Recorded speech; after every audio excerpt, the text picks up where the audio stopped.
While we usually celebrate the art at Brookgreen Gardens, this time we're helping to celebrate one of its own who has recently been honored by the National Sculpture Society. Let's welcome Robin Salmon, Vice President of Collections and Curator of Sculpture at the Gardens. Great to have you and congratulations. Thank you so much. It's wonderful to be here.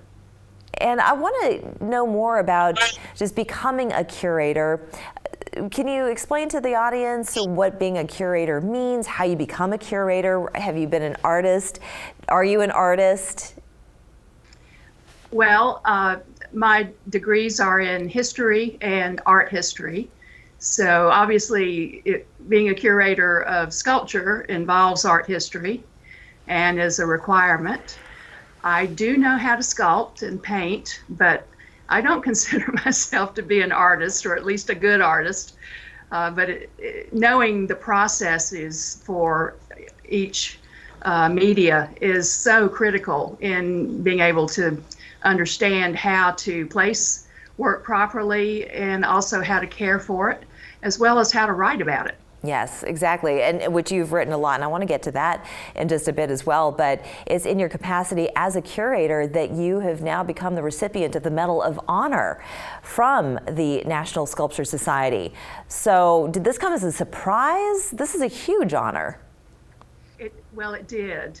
I did know a few months in advance that it was going to be presented to me, but when they contacted me to say that I was the recipient for 2022, I was shocked.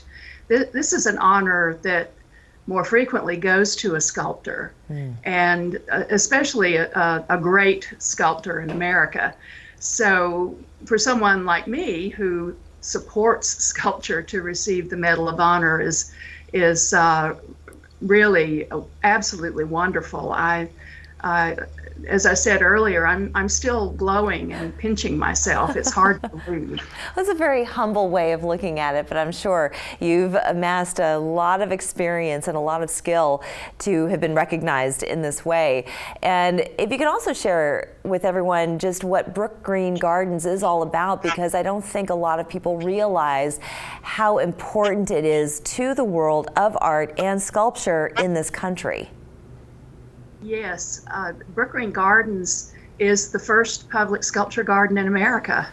It was founded in 1931, and it has grown to have the largest collection of American figurative sculpture outdoors, in particular, anywhere. And of course, we have several indoor galleries as well to show parts of the collection and works that are coming to us through traveling exhibitions. And as well as it having the most significant collection of American figurative sculpture in the world. Yes. Which still blows my mind. I learned this not too long ago, and I still can't believe it, but when you go there, it's a magical place, isn't it? It is magical, and that's what the founders of Brookgreen had in mind when, rather than creating a museum within walls, they placed the sculpture outdoors among the plants native to the Southeast and the animals that people would encounter on the property. And it has it's a palpable kind of magic when you visit here.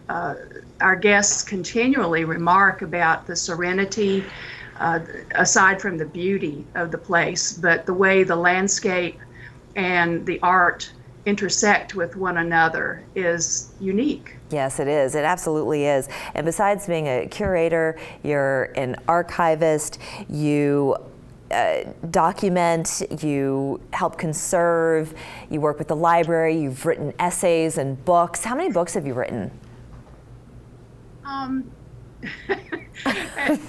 Right now, I believe it's 6. I'm trying to remember whether it's 5 or 6 with the new one that's coming out in a couple of months. And what is the title of this one? It's called Brookgreen 101, and it's a compilation of essays based on lectures that I've given through the years about different subjects related to Brookgreen Gardens.